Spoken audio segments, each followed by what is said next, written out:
الحمد لله نحمده ونستعينه ونستغفره ونؤمن به ونتوكل عليه ونعوذ بالله من شرور أنفسنا ومن سيئات أعمالنا من يهده الله فلا مضل له ومن يضلل فلا هادي له ونشهد أن لا إله إلا الله وحده لا شريك له وأشهد أن محمدا عبده ورسوله قال الله تبارك وتعالى في كلامه المجيد وفرقانه الحميد أعوذ بالله من الشيطان الرجيم بسم الله الرحمن الرحيم سنريهم آياتنا في الآفاق وفي أنفسهم حتى يتبين لهم أنه الحق أولم يكف بك أنه على كل شيء شهيد رب اشرح لي صدري ويسر لي أمري واحلل عقدة من لساني یفقہوا قولی صدق اللہ العظیم۔ حضرات گرامی، انتہائی معذرت، لیکن اس میں میرا بالکل کوئی قصور نہیں تھا، کیونکہ پاکستان میں لاہور شہر میں اس وقت ایک کھیل کے لیے اس شہر کی تمام سڑکیں بند ہیں اور میں اس کا شکار ہو کے یہاں دیر سے پہنچا۔ آج میں جس موضوع کو آپ کے سامنے پیش کرنا چاہتا تھا، اس کی سب سے بڑی دلیل بھی اللہ نے مجھے راستے میں دے دی۔ آج میں الحاد اور خدا کے انکار کے اوپر گفتگو کرنا چاہ رہا تھا۔ تو حضرت علی کا ایک قول ہے کہ میں نے اللہ کو اپنے ارادے ٹوٹنے سے پہچانا۔ تو آج اللہ نے کہا کہ تم چاہ تو رہے ہو، پہلے یہ دلیل جو حضرت علی والی وہ تو لیتے جاؤ کہ تم تو بڑے وقت پہ پہنچنا چاہتے تھے، تو یہ ارادہ تمہارے کیسے اتنا محکم ارادہ، تمہارے پاس گاڑی ہے، تمہارے پاس سب کچھ ہے، سڑک ہے، یہ ہے، وہ ہے، ہر چیز تم نے ایک اندازہ لگایا ہوا ہے کہ اتنے عرصے کے اندر مارجن رکھ کے چلتے ہو، تمام ترتیب اچھی ہے، 10-15 منٹ کا مارجن ہوتا ہے تاکہ وہاں آ کے صبح 2 تحیۃ المسجد کے وہ جو ہیں نفل بھی ادا کر سکوں۔ پھر بھی اللہ نے کہا اچھا ٹھیک ہے۔ تو آج بنیادی طور پر چونکہ وقت کم ہے، اس لیے میں صرف مقدمے کے طور پہ کہ کیا واقعی اللہ کے انکار جو ہے ہمارا مسئلہ ہے، کیونکہ آپ لوگ تو سارے لوگ جو ہے وہ اللہ کو مان کے بھی یہاں آتے ہو، آپ اللہ کو بھی مانتے ہو، اللہ کے رسول صلی اللہ علیہ وسلم کو بھی مانتے ہو، جمعے کی نماز بھی پڑھتے ہو، روزہ بھی رکھتے ہو، حج بھی کرتے ہو، زکوٰۃ بھی دیتے ہو، سارا کچھ۔ تو آج تو بنیادی طور پہ آپ کا مسئلہ تو بنیادی طور پہ یہ ہونا چاہیے کہ مجھے یہ بتائیے کہ روزہ کیسے رکھا جاتا ہے، حج کیسے کیا جاتا ہے، زکوٰۃ کیسے دی جاتی ہے، نماز کے اندر کیا صورتحال ہے، وضو کا کیا ہے۔ یہ چیزیں بنیادی طور پر ہمارے مساجد کے اندر موضوعات تھے شروع دن سے۔ لیکن جس وقت آپ اپنے گھر جاتے ہو اور آپ کا بچہ جو ہے وہ ایک اچھے سے اسکول سے پڑھ کے آتا ہے، جب وہ ایک بہترین قسم کی یونیورسٹی میں تعلیم حاصل کر کے آتا ہے، تو وہ اکثر اوقات نماز نہیں پڑھتا، روزہ نہیں رکھتا، حج نہیں کرتا۔ وہ کہتا ہے حج کی بجائے کیا ضرورت ہے اتنے پیسے خرچ کرنے کی، یہاں کچھ اور کام کر لیتے ہیں، یا کتنی خاص طور پہ قربانی نہیں کرتا، کیا ضرورت ہے ایک دمبا ذبح کرنے کی، ایک غریب کو کپڑے لے کے دے دیجیے۔ وہ سوال کرنا شروع ہو جاتا ہے جس کا میرے اور آپ کے پاس کوئی جواب نہیں ہوتا۔ یہی وجہ ہے کہ پوری دنیا کے اندر گزشتہ تقریباً 40-50 سال کے اندر اللہ کے منکرین کی تعداد بہت زیادہ ہو گئی۔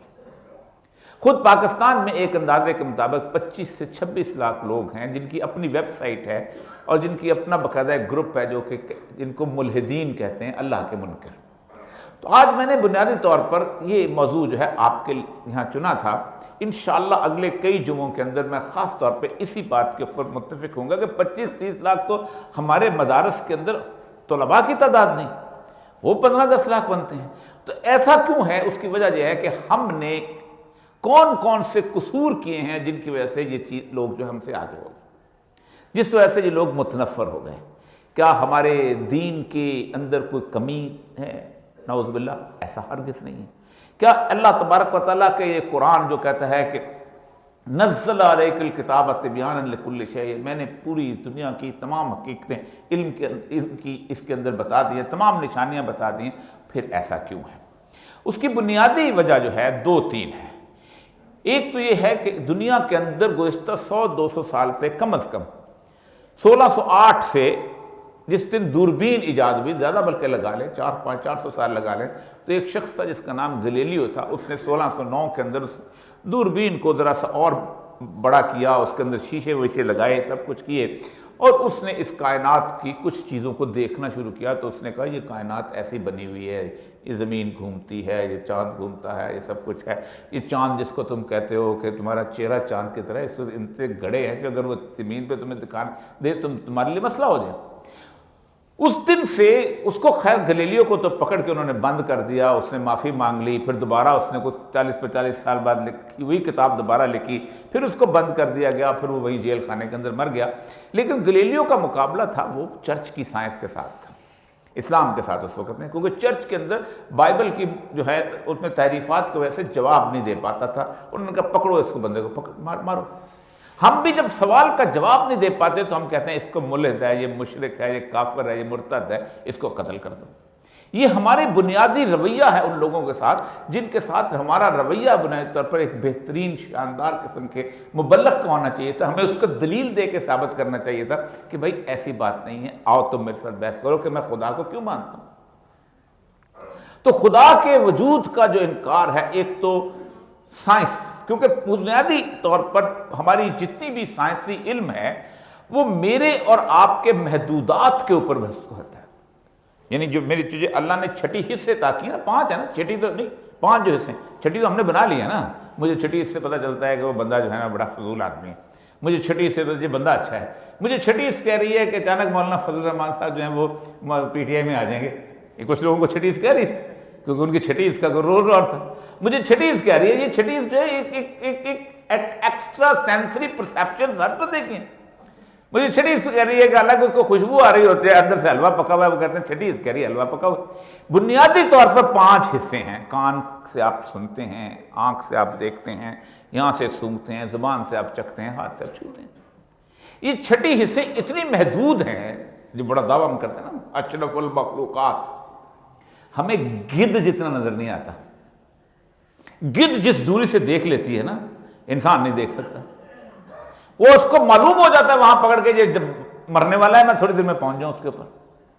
میں کسی بڑے اچھے شاندار جانور کا نام، میں عقاب کی بات نہیں کر رہا جو کئی میل سے دیکھتا ہے، میں گدھ کی بات کرتا ہوں جس سے نفرت کر اللہ نے اس کی تخلیق کے اندر ہمیں مکھی کی طرح کی وہ آنکھیں اللہ نے عطا نہیں کی کہ جو تقریباً 360 اینگل ہے اس میں یوں گھوم کے دیکھ لیتی ہیں۔ یعنی آپ سوچیں کہ اس کی آنکھ کا ادراک اس قسم کا ہے کہ اس کے اندر ایسے لگتا ہے کہ جیسے تقریباً کوئی 150 لینسز لگے ہوئے ہیں۔ ہمارے اشفاق صاحب کہا کرتے تھے کمال ہے اتنی آنکھیں پھر بھی بیٹھتی گندگی پہ جا کے۔ تو ایک پھر ہمیں کتے جتنی سونے کی حص اللہ نے عطا نہیں کی۔ کیا آپ لوگ اپنی ناک سے سونگ کے آپ ہرن ڈھونڈ لیتے ہو؟ کیا آپ ڈھونڈ لیتے ہو کہ اس کے اندر مواد موجود ہے؟ آپ نے کتے رکھے ہوئے نا سارے کے سارے، ہر ایئرپورٹ پہ ہر جگہ۔ تو جس چیز کی ہمیں محدودات کے اندر ہم نے رکھا ہوا ہے، ایک تو یہ ہے اس کے اوپر ہماری پورا سائنٹیفک ایتھکس بیس کرتے ہیں، اور اس کے اوپر ہم کہتے ہیں کہ ہم جو کچھ یہ سمجھ گئے ہیں یہی کائنات ہے، یہی سب کچھ ہے، ہم دوربین سے بھی دیکھ رہے ہیں، ہم خلا کے اندر یہ بھی بھیج رہے ہیں، ہم یہ بھی بھیج رہے ہیں۔ ایک تو بنیادی مسئلہ یہ ہے کہ سائنس جو ہے گزشتہ تقریباً 200-250-300 سال سے ہر 50 سال کے بعد بدلتی ہے، لیکن وہ 50 سال کے اندر جو علم حاصل کر رہا ہوتا ہے نا نوجوان، وہ اس کو کہتا ہے کہ یہ علم بہت صحیح ہے، اس کو کہتے ہیں سائنٹیفک ٹروتھ، یہ سائنسی سچائی۔ آپ میں سے کسی ایک نے دیکھا چاند کیسا ہوتا ہے، کسی ایک نے دیکھا سورج کیسا ہوتا ہے، کسی ایک نے دیکھا مریخ کیسا ہوتا ہے، لیکن ہم وہ جو ان کا ہے بہت بڑا ناسا کا جو ادارہ ہے، وہ ہمیں جو کتاب اللہ کی طرح بتاتا ہے ہم اس پہ یقین کر لیتے ہیں۔ یعنی ہم نے سائنس کو غیب کی وہ سطح پہ کھڑا کر دیا ہے کہ اب یہ جو کچھ کہتا ہے واقعی سچ ہے۔ کیوں؟ اس کی وجہ یہ ہے کہ ہم نے یہ تصور کر لیا کہ یہ شخص جو ہے اس نے ہمیں بتا دیا کہ یہ سارا کچھ ہر چیز موجود ہے، اس طرح چلتی ہے، اس طرح اٹھتی ہے، جبکہ قرآن اس سے پہلے بتا چکا ہوا ہے۔ اسی لیے میں نے آپ کے سامنے قرآن پاک کی سورہ حام میم سجدہ کی ایک آیت آپ کے سامنے کی ہے، اور اس کے بعد میں صرف ایک فکرہ کو، ٹائم بہت کم رہ گیا۔ اللہ فرماتے ہیں سنریہم آیاتنا فی الآفاق وفی انفسہم حتی یتبین لہم انہ الحق، ہم تم پر آہستہ آہستہ چیزوں کی نشانیاں واضح کرتے جائیں گے جو تمہارے باہر ہیں اور تمہارے اندر ہیں، جب تک کہ وہ حق پورا واضح نہیں ہو جائے گا۔ اولم یکف بربک انہ علی کل شیء، تم اس بات پہ کافی نہیں کر رہا، تمہیں یہ گواہی دے رہا ہے کیسا ہے؟ تو بنیادی طور پر اللہ کہتا ہے وقت کے ساتھ ساتھ ہم بدلیں گے، چیزیں بتائیں گے۔ مثلا آج سے 250 سال پہلے جب نیوٹن کی سائنس آئی تھی تو نیوٹن نے ایک سائنس پیش کی تھی کہ اس نے کہا کہ یہ دنیا جو ہے یہ چلتی پھرتی ایسے ہے، اس کا ایک سسٹم ہے، اس سسٹم کے تحت ایک چیز چلتی ہے۔ اب اس سسٹم کی صورتحال یہ ہے کہ آپ ایک مشین کا ڈھکن اتارتے ہیں، اس ڈھکن کے اندر سے آپ دیکھتے ہیں کہ یہ گراری گھوم رہی ہے، یہ پہیہ گھوم رہا ہے، یہ سب کچھ گھوم رہا ہے، ہر چیز یہ پتہ چل جاتا ہے بڑا آسانی سے۔ آپ کہتے ہیں یار مشین ایسے چلتی ہے، لوگ ایسے باتیں کرتے ہیں، ہمیں ڈھکن کے اندر سے باہر سے آواز آتی، لیکن کوئی اس سوال کا جواب نہیں دیتا کہ یہ مشین چلتی کیوں ہے، کیسے چلتی ہے۔ اس کا جواب ہر کوئی دے سکتا ہے، لیکن کیوں چلتی ہے اس کا جواب کسی کے پاس نہیں ہے۔ اور اس کا جواب، اس کتاب کا، الہامی زبان کا جواب صرف یہ ہے کہ یہ کیوں ہے۔ کہا گیا یہ جو انڈا ہے، یہ انڈا جو ایسے تم کہتے ہو اللہ نے تخلیق کیا ہے، انڈا جو ہے اس کے اندر بنیادی طور پر ایک جب چوزا بنتا ہے تو چوزے کے سامنے اس کی چونچ کے اوپر اللہ ایک بڑا سخت سا پتھر نما چیز جو ہے وہ لگا دیتا ہے، وہ پنڈا اسے ٹوٹ جاتا ہے۔ ٹھیک ہے، سمجھے؟ یہ پتھر لگاتا کیوں ہے اور کیوں لگاتا ہے کہ وہ ٹوٹ کے باہر آ جائے؟ اس تو قرآن کا، مذہب کا مقدمہ یہ نہیں ہے کہ یہ چیزیں کیسے بنتی ہیں، یہ اس کا سبسیڈری مقدمہ ہے، یہ اس کا جزوی مقدمہ ہے۔ وہ کہتا ہے کہ اس کائنات کو ہم نے یہ تخلیق کیا ہے، اور تخلیق کر کے ہم نے اس کو بغیر عبث خلق نہیں کیا۔ مثلا اس کائنات کی ایک مثال وہ دیتے یہ ہیں کہ یہ گھڑی ہے، اور ایک گھڑی جیسے گھڑی ساتھ گھڑی بناتا ہے تو گھڑی بنا کے اس کے بعد فارغ ہو جاتا ہے، پھر وہ نیند کرتا ہے، آرام کرتا ہے تو گھڑی چلتی ہے۔ اور بھائی گھڑی اس نے کسی مقصد کے لیے تخلیق کی ہے،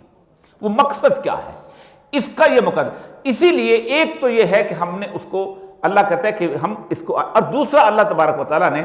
ایگزیکٹلی وہ چیز بتائی ہے کہ کیسے ہم اللہ کو پہچان سکتے ہیں، اور اسی پہ پوری سائنس آج پیش کرتی ہے۔ سیدنا موسیٰ علیہ السلام کا وہ واقعہ سنا کے اس کے بعد انشاءاللہ، کیونکہ بالکل وقت کم رہ گیا، بہت معذرت، لیکن میں نے آپ کو بتایا کہ اللہ نے مجھے بتانا تھا، بڑا تو میں لات پہ